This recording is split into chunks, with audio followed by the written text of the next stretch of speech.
Hello दोस्तों, जय हिंद दोस्तों। कैसे हैं आप लोग? उम्मीद है अच्छे होंगे, स्वस्थ होंगे और बढ़िया तैयारी कर रहे होंगे, क्योंकि 2024 एंड और 25 तक आपके बहुत सारे एग्ज़ाम होने वाले हैं। जैसे रेलवे भर्ती हो गई और रेलवे में एनटीपीसी है, ग्रुप डी के भी आगे एग्ज़ाम आएंगे, फॉर्म आ जाएंगे, और एमटीएस का है, एसएससी जीडी का है, और भी बहुत सारे एग्ज़ाम लगे हुए हैं। तो आप बेहतर तैयारी करिए और आपकी तैयारी बढ़िया हो, उस मैथ को थोड़ा सा अच्छा लेवल पे ले जाएं। इसके लिए हम छोटा सा प्रयास करते हैं, रोज़ आपको एक वीडियो मिल जाता है। आप कमेंट करके ज़रूर बताइए कि सर इस टॉपिक पे हमें चाहिए, इस टॉपिक में दिक्कत ज़्यादा होती है, तो उस टॉपिक पे हम काम करेंगे। ठीक, तो चलिए बच्चे, आज डे 4 है और इसका हमने प्लेलिस्ट बना रखा है। आप प्लेलिस्ट में जाइए और आपको आसान रहेगा रोज़ ढूंढने में। प्लेलिस्ट को सेव करिए, रोज़ आपको क्लास मिलती रहेगी। आज का पहला क्वेश्चन है आपके सामने। इस क्वेश्चन को ध्यान से देखिए, क्या बोला जा रहा है। बच्चे कैसे लगाएंगे इस प्रश्न को?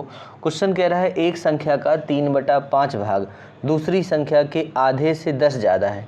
समझ में आया? किसी संख्या का 3/5 भाग दूसरी संख्या के आधे से 10 ज़्यादा है। यदि पहली संख्या का, देखो पहले संख्या का, पहले बोला था पहली संख्या का 3/5 और यहाँ पे बोला गया है पहली संख्या का बेटा कितना, 3/7। तो हमें ये आइडिया लगाना होता है, x1 के करेंगे थोड़ा लेंदी हो जाएगा। हमें ये आइडिया लगाना है कि फर्स्ट नंबर हम क्या मान ले। ऐसा माने तो बेटा जो 3/5, जैसे 5 से आप काटो तो भी कट जाए, 7 से काटो तो भी कट जाए, तो हमने मान लिया कि अगर पहला नंबर हमारा बेटा 35 है, 35, 5 और 7 दोनों से कटने वाला नंबर कौन सा होता है, 35। हमने माना अगर 35 पहला नंबर है, तो हमसे कह रहा है पहली संख्या के, यानी ये जो पहली संख्या है 35 हमने मान रखा है, उसका अगर हम 3/5 निकालें, 3/5, तो बेटा 3/5 क्या आएगा, 5 से इसको 7 बार काटोगे और 7 और 3 का गुणा करोगे 21 आ जाएगा। तो कह रहा है कि जो पहली संख्या का 3/5 निकल के आएगा दूसरी संख्या से 10 ज़्यादा है। मतलब ये दूसरी संख्या के आधे से 10 ज़्यादा है। जो 21 है ये 10 ज़्यादा है, तो बेटा अगर 10 घटा दिया जाए तो दूसरी संख्या का आधा मिल जाएगा। भाई यही तो कह रहा है कि अगर जो 21 आ रहा है पहली संख्या का 3/5 है, ये ज़्यादा है, कितना ज़्यादा है, दूसरी संख्या से 10 ज़्यादा है। तो बेटा अगर ये रिजल्ट 3/5 जो आया 21 में से 10 घटा दें, दूसरी संख्या का आधा आ जाएगा। तो हमें क्या मिल जाएगा, यहाँ 11 मिल जाएगा और यहाँ बच्चे आ जाएगा a/2। तो हमें पहली संख्या यहाँ से मिलती दिख रही है कि a का मान क्या आ गया, 22 आ गया। ठीक, ऐसे करके अब हम दूसरा रिजल्ट भी चेक करके देखते हैं कि पहली संख्या हमारे पास हम क्या माने थे, ये माने थे, क्या मान लिया था हमने, 35 माना था, और दूसरी संख्या हमारे पास निकल के आ गई, ये सेकेंड नंबर है। सेकेंड नंबर क्या निकल के आया, सेकेंड नंबर को यहाँ सेकेंड लिख लो, ठीक है, कन्फ्यूजन नहीं होगी। ये सेकेंड नंबर बच्चे आपका निकल के आया है। देखो बढ़िया क्वेश्चन है, ध्यान देना, समझाने के लिए थोड़ा टाइम लग रहा है। सेकेंड नंबर क्या है आपका, 22। अब क्वेश्चन कह रहा है, देखना फिर से पढ़ना, यदि पहली संख्या का 3/7, तो पहली संख्या जो 35 है उसका अगर हम 3/7 निकालें तो 3/7 बेटा कितना आ जाएगा, 7 से 5 बार और 5 और 3 का गुणा 15। तो हमसे कह रहा है पहली संख्या के 3/7 में से अगर बच्चे 8 हम माइनस कर दें तो जो भी रिजल्ट आएगा, रिजल्ट कितना आया, 7 आया। ठीक है, ये दूसरी संख्या के आधे से 4 कम है, तो दूसरी संख्या का आधा बताओ। दूसरी संख्या 22 है ना, 22 का आधा क्या हो जाएगा, तो आप कहेंगे 11 है। तो क्या ये 4 कम है, तो आप कहेंगे जी सर बिल्कुल कम है। इस बात का मतलब जो हम मान रहे थे पहली संख्या 35 वो करेक्ट है और दूसरी संख्या हमने निकाल ली 22। तो बेटा अगर आपसे पूछ लिया जाए कि इन दोनों संख्याओं का योगफल क्या होगा, तो आप कहेंगे सर 57 आएगा। ये करेक्ट आंसर आपका 57। देखो यहाँ समझना, पहली संख्या का अगर 3/7 निकाला और उसमें अगर 8 माइनस कर दिया तो रिजल्ट क्या आया, 7। और हमसे कह रहा है पहली संख्या का 3/7 में से अगर 8 माइनस कर दें तो दूसरी संख्या के आधे से कम है। दूसरी संख्या का आधा क्या है बेटा, 11, उससे कितना कम है, 4। और यही बोल रहा था, इस बात का मतलब करेक्ट है। ठीक है, ऐसे करके लगाएंगे।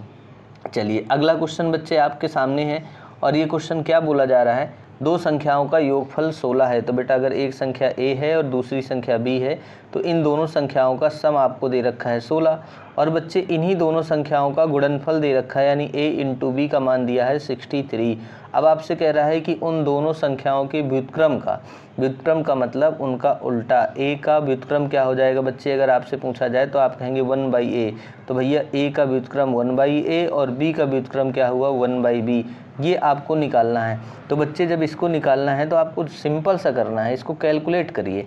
b उधर जाएगा तो ऊपर b आ जाएगा, a इधर जाएगा तो ऊपर बन जाएगा बच्चे ये a प्लस बी, और नीचे आ जाएगा a इंटू बी, और इसकी वैल्यू आपको पहले से दे रखी है क्वेश्चन ने, a प्लस बी का मान 16 और बच्चे a इंटू बी का मान 63। कट जाए तो काट देना, नहीं कटे तो क्वेश्चन का करेक्ट आंसर यही हुआ। जब भी ऐसा कभी बोल दे दो संख्याओं का योगफल इतना, गुणनफल इतना, उनके व्युत्क्रमों का योगफल क्या होगा, तो आप तुरंत क्वेश्चन करिए उनका योगफल बटे उनका गुणनफल ही क्वेश्चन का आंसर होता है। ठीक है, ऐसे क्वेश्चन लगा सकते हैं। चलिए बच्चे अगले क्वेश्चन की तरफ चलते हैं हम। आज की क्लास का तीसरा नंबर क्वेश्चन क्या कह रहा है, पढ़िए इसको ध्यान से। बेटा क्वेश्चन में ही आंसर लिखे होते हैं, ये ध्यान देना। ठीक है, सवाल को पहले अच्छे से पढ़िए। दो संख्याओं का अनुपात क्या है, 5 और 3 है, यानी पहली संख्या 5 है, दूसरी संख्या 3 है। बेटा इन दोनों का अंतर क्या होगा, तो हम कहेंगे अनुपात में तो 2 आया। क्वेश्चन में एक्चुअल इसका अंतर दे रखा है 50, तो भैया 2 का मान 50 है, तो बच्चे 1 का वैल्यू क्या आ जाएगा 25।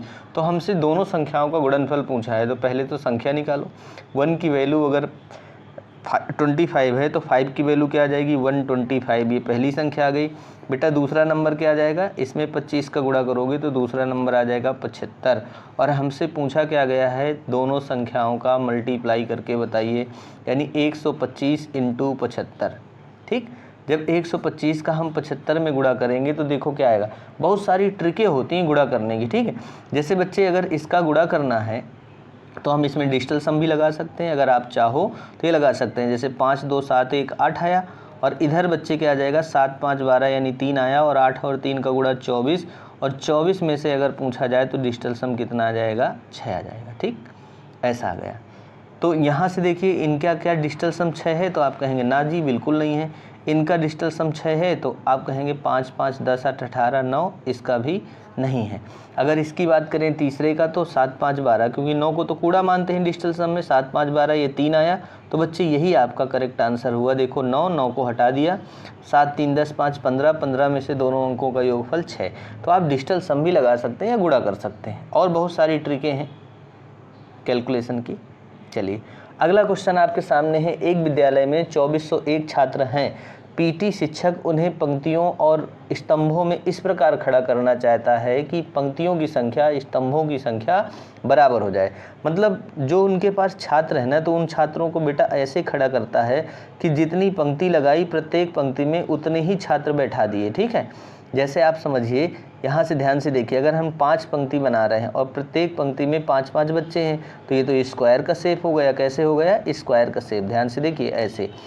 ठीक है, जितनी पंक्तियां हैं उतने ही क्या बता दिए, बच्चे बैठा दिए उस पर। ठीक है, यानी कि 5 पंक्तियां हैं तो 5 5 बच्चे, इसका मतलब 5 इंटू 5, यानी ये जो बनेगा यहाँ बच्चों की जो संख्या बन जाएगी एक मैट्रिक बन जाएगी, यानी स्क्वायर का शेप बन जाएगा।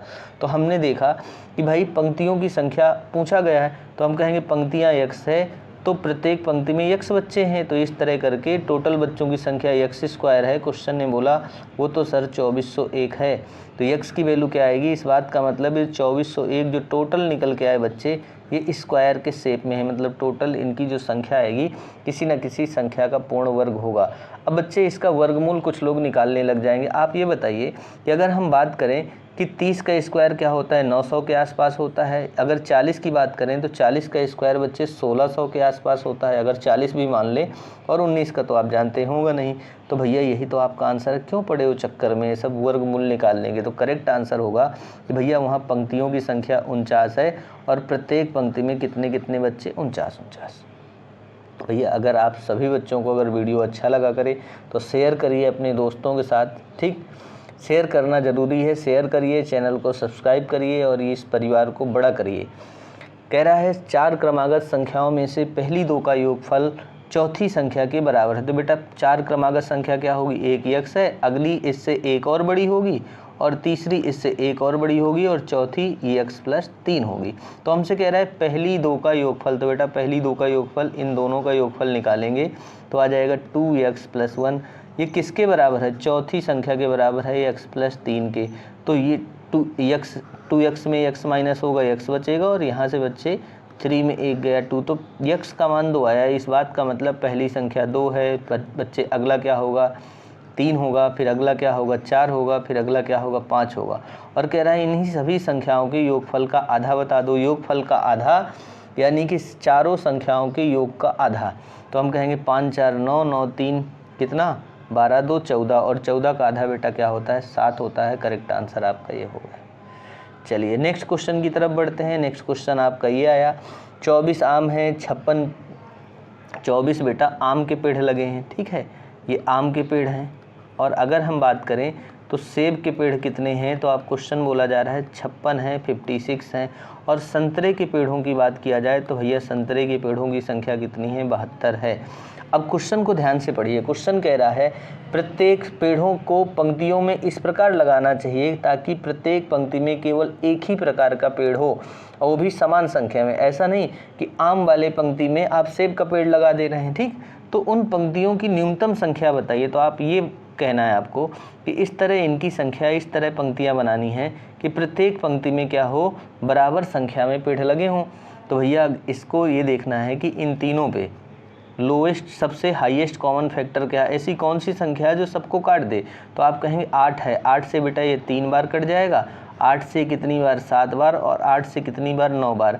यानी इनका जो हाईएस्ट कॉमन फैक्टर, जब भी कभी ऐसे क्वेश्चन आ जाए तो उसका एचसीएफ निकालिए। एचसीएफ का मतलब है कि आपको ये पता चला कि कितनी कितनी हर पंक्ति में कितने कितने पेड़ लगाने हैं। 8 पेड़ अगर हर पंक्ति में लगाएं तो 24 आम के पेड़ में से कितनी पंक्ति बन जाएंगी, 3 पंक्ति यहाँ बन जाएंगी, ठीक है।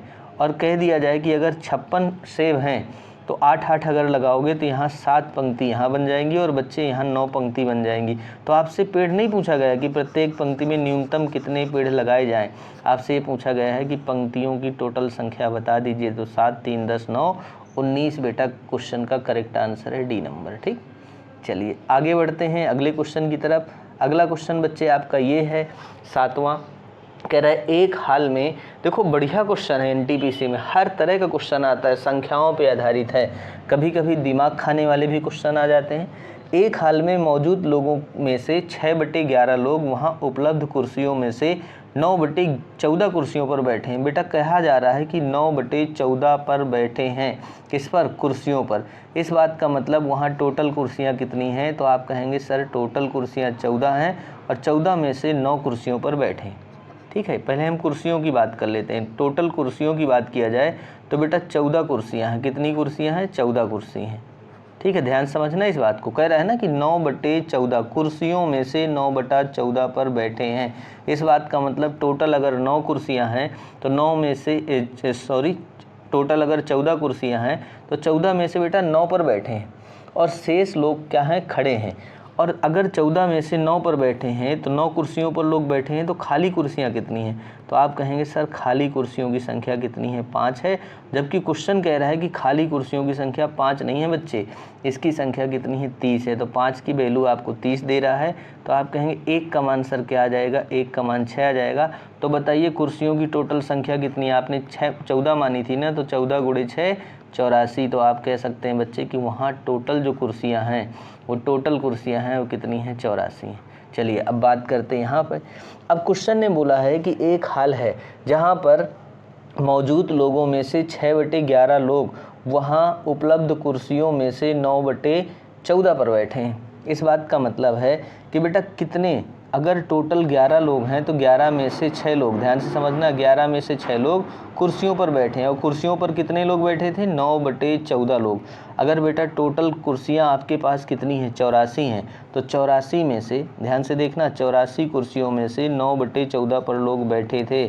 14 × 84 यानी 9 × 54, 54 लोग कुर्सियों पर बैठे थे। क्वेश्चन ने बोला है कि 54 नहीं, अगर 11 लोग हैं तो 11 में से बेटा 6 बैठे थे। टोटल अगर लोगों की बात किया जाए, टोटल लोगों की बात किया जाए, टोटल लोगों की, तो बेटा टोटल लोग आप 11 मानोगे और 11 में से 6 लोग बैठे थे। क्वेश्चन कह रहा है 6 नहीं 54 कुर्सियों पर ही तो बैठेंगे। और क्वेश्चन ने पहले ही बोल दिया कि 9/14 बैठे हैं। टोटल अगर 84 कुर्सियाँ हैं तो उनका 9/14 निकल के आता है 54। तो इसका मतलब हम कह सकते हैं कि 54 लोग बैठे हैं। और क्वेश्चन ने बोला है कि कितने लोग बैठे हैं, 6/11, 11 में से 6 बैठे।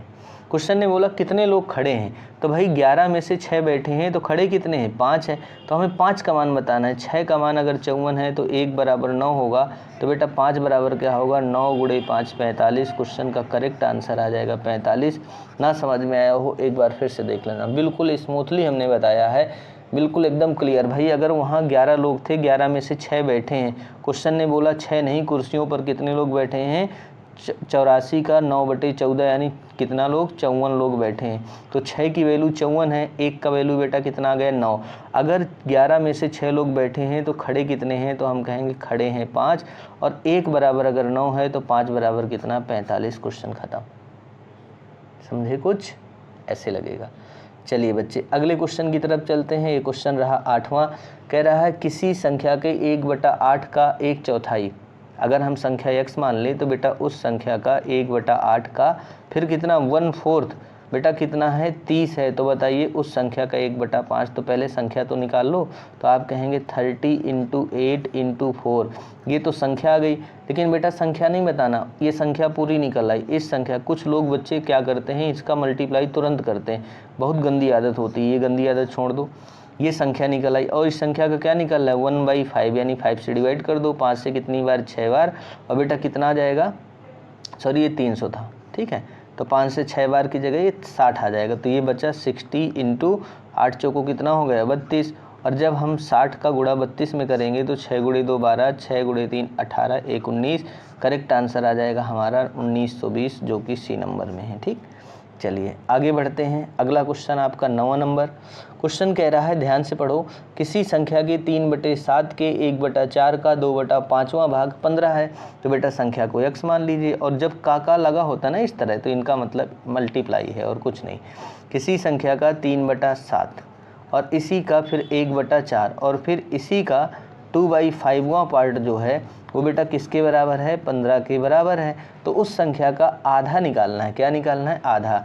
तो अगर हम 2 से इस 2 को काट दें 2 टाइम्स, और 3 से बेटा ये 15 को काट दें 5 टाइम्स, ठीक है।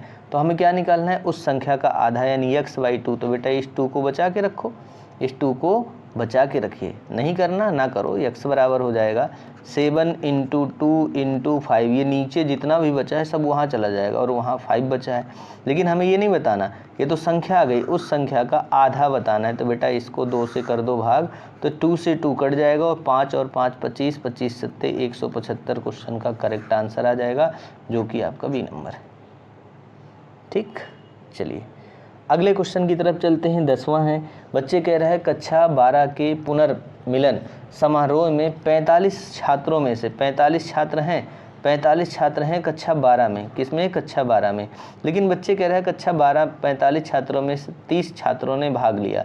जैसे होता है ना, इन्होंने पुनर्मिलन के लिए क्या किया, भाग लिया।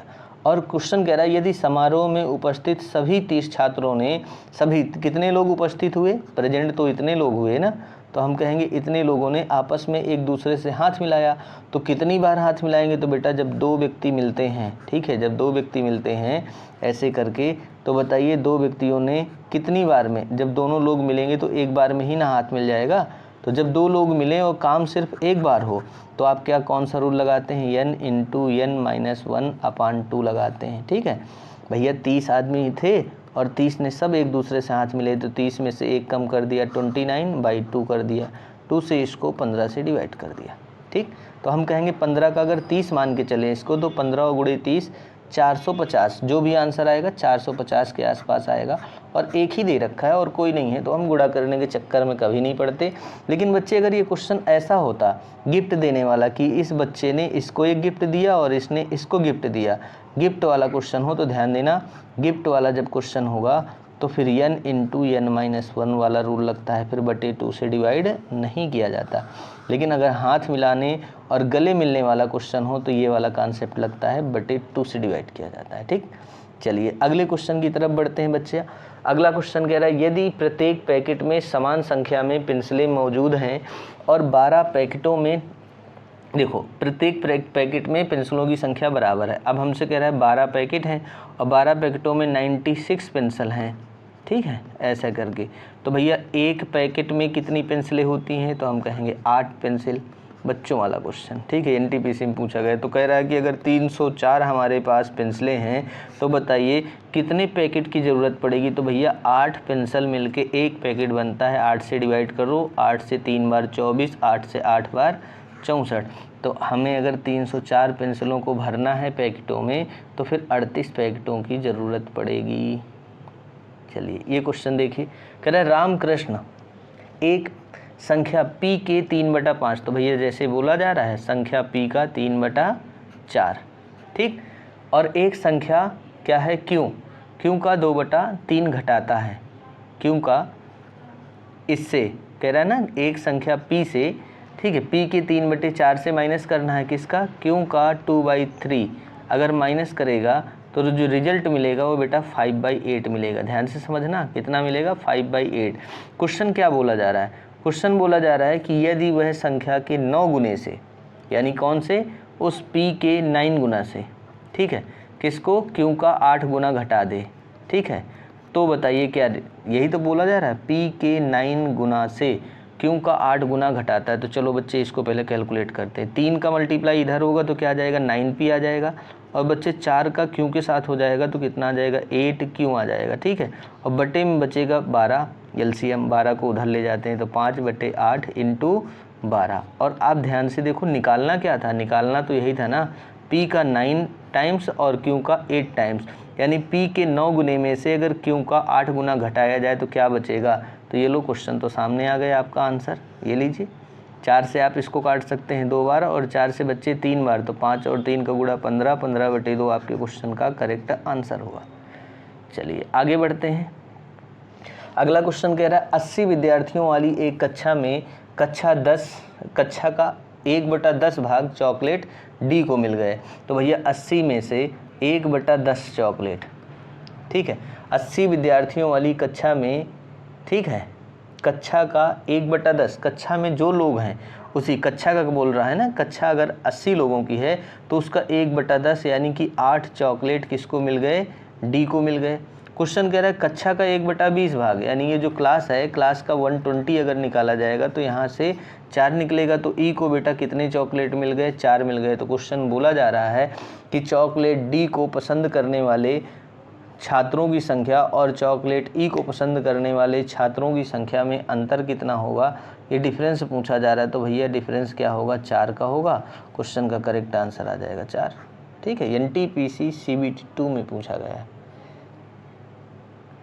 चलिए अगला क्वेश्चन देखते हैं। अगला क्वेश्चन बेटा क्या है, सुनीता ने खेल की शुरुआत में मौजूदा कंचों में से 3/5 कंचे जीते और रवि ने शेष कंचों में से 2/3 कंचे जीते।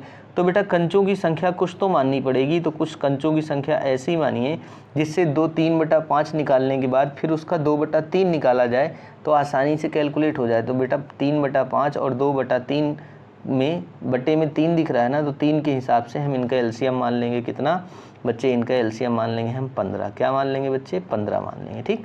यानी हमने माना कि कंचों की टोटल संख्या कितनी, 15 है। 15 का अगर हम 3/5 निकालेंगे, कितना निकालेंगे, 15 का 3/5 निकालेंगे तो बेटा कितना आ जाएगा, 5 से ये 3 बार और 3 × 3 9। 9 कंचे किसने जीते, सुनीता ने जीते। किसने जीते, सुनीता ने जीते।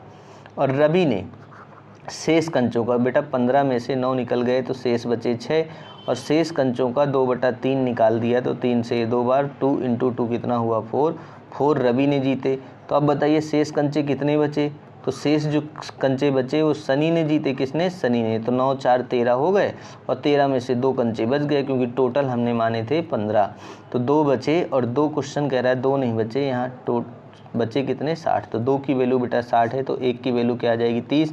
तो हमसे ये नहीं पूछा गया कि कंचों की कुल संख्या बताइए, आपसे पूछा गया सुनीता ने कितने कंचे जीते। सुनीता ने बेटा 9 जीते हैं और 1 यूनिट का मान आपने क्या निकाला अभी, 30।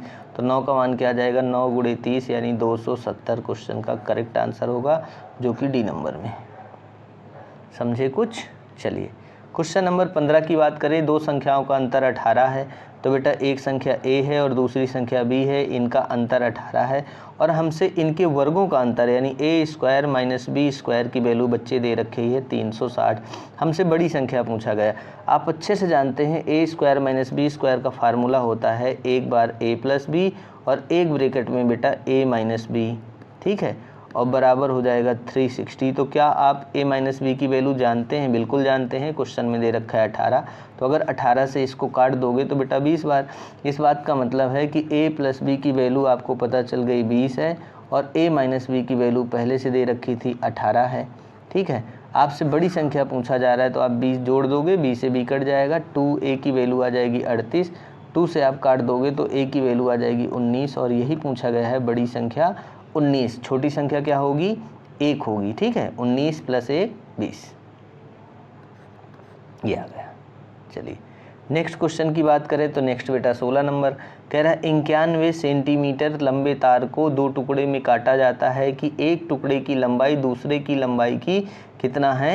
ये 3/4 है। तो बेटा अगर 91 को हम 2 टुकड़ों में तोड़ देते हैं, एक टुकड़ा a है दूसरा b है, तो हमसे कह रहा है एक टुकड़े की लंबाई, ठीक है, दूसरे टुकड़े का कितना है बेटा? 3/4 है। कितना है? 3/4। अगर b को आप यहाँ ले आओगे बटे में तो ये कुछ ऐसा बन जाएगा a/b बराबर 3/4, यानी एक टुकड़ा 3 का है और दूसरा टुकड़ा क्या है? 4 का है। दोनों टुकड़ों की टोटल लेंथ पूछी जाए 7 है। क्वेश्चन ने दोनों टुकड़ों की लेंथ दे रखी है 91। 7 का मान बेटा 91 है, 1 का मान 13 आ जाएगा। तो कौन से छोटा वाला टुकड़ा कौन सा है? 3। 3 का मान क्या आ जाएगा? 13 × 3 यानी आ जाएगा 39। क्वेश्चन का जो आंसर आएगा वो बी नंबर आएगा। चलिए नेक्स्ट क्वेश्चन की बात करें। ये सब एग्जाम के आए हुए हैं। क्वेश्चन कह रहा है 3 अंकों वाली एक संख्या है, इसके इकाई के अंक, दहाई के अंक और सैकड़े के अंक का अनुपात है। यानी इकाई का अंक बेटा 1 का अनुपात है, दहाई के अंक में कितना है? 2 का अनुपात है और सैकड़े का अंक क्या है? 3 है, ठीक है। ये ध्यान देना, ध्यान से आप समझिए कि अगर हम ऐसा मान लें 3 है तो संख्या जो 3 अंकों की होती है वो कुछ ऐसे लिखी जाती है 100x प्लस कितना 10y प्लस कितना z, या ABC आप मान सकते हैं x y z की जगह। यानी जो सैकड़ा वाला स्थान होता है उसमें 100 का गुणा होता है, दहाई वाले में बेटा 10 का और इकाई वाले में 1 का गुणा, ठीक है। ऐसे तो नंबर बनेगा। तो अगर इसमें 100 का मल्टीप्लाई होगा तो ये 300 बन जाएगा, ये 220 बन जाएगा और ये 1, यानी ये संख्या 321 बन सकती है। क्या बन सकती है? 321। हम देखो ऐसे करेंगे, ठीक है। अब मान लीजिए ये तो रेशियो में है 3-2, अब 3 की जगह 6 भी तो हो सकता है और 2 की जगह 4 भी हो सकता है, और अगर इसमें रेशियो में 2-2 का गुणा कर दिया जाए तो ये 642 बन जाएगा। इसका मतलब ये संख्या बन सकती है 642 यानी 642। अगर बच्चे इस रेशियो में 3-3 का गुणा कर दिया जाए तो 3 का गुणा करोगे तो बेटा 9 बन जाएगा और ये कितना बन जाएगा? 6 बन जाएगा और ये 3, 963 भी एक संख्या बन सकती है। अब कोई बच्चा कहेगा सर इसमें 4 का मल्टीप्लाई करा दो, तो बेटा 4 का कराओगे तो ये 12 नहीं बन जाएगा और यहाँ 12 बन जाएगा और यहाँ कितना 8 बन जाएगा और ये 4, तो ये तो बेटा तुम्हारी 3 एक अंक ही रखना होता है यहाँ तो 2 अंकों वाली संख्या हो गई। इस बात का मतलब 3 के आगे आप इसमें मल्टीप्लाई नहीं कर सकते, तो या तो ये बनेगी या तो ये बनेगी या तो ये बनेगी।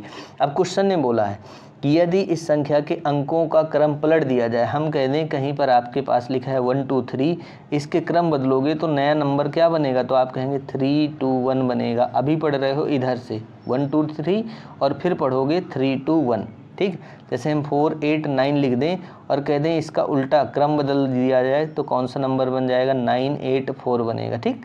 तो भैया इसका जब क्रम बदलोगे तो ये संख्या बनेगी 1 2 3 और इसका क्रम बदलोगे तो ये संख्या बन जाएगी 2 4 6 बन जाएगी और इसका क्रम बदलोगे तो 3 6 9 बन जाएगा। और क्वेश्चन ने क्या बोला आपसे? क्वेश्चन ने बोला यदि संख्या के क्रम को बदल दिया जाए और बदलने के बाद जोड़ दिया जाए संख्या से तो 1332 मिलेगा। तो क्या इनका योगफल 1332 मिलेगा? ना जी ना, बिल्कुल नहीं मिलेगा। क्या इनका? ये तो भैया ये भी नहीं बनेगा, ये 1000 नहीं पहुंच रहा। तो करेक्ट आंसर क्या हुआ? 963 में जैसे ही 369 जोड़ोगे, क्योंकि 963 का उल्टा बन जाएगा 369 जो 1229 होता है। तो संख्या कौन सी है? तो हम संख्या बोलेंगे जो हमारी संख्या है, ठीक है। तो हमसे उलटने से जो प्राप्त होती है संख्या ज्ञात कीजिए। तो संख्या हमें बताना है कौन सी है। तो बेटा संख्या क्या आ जाएगी आपकी? 369।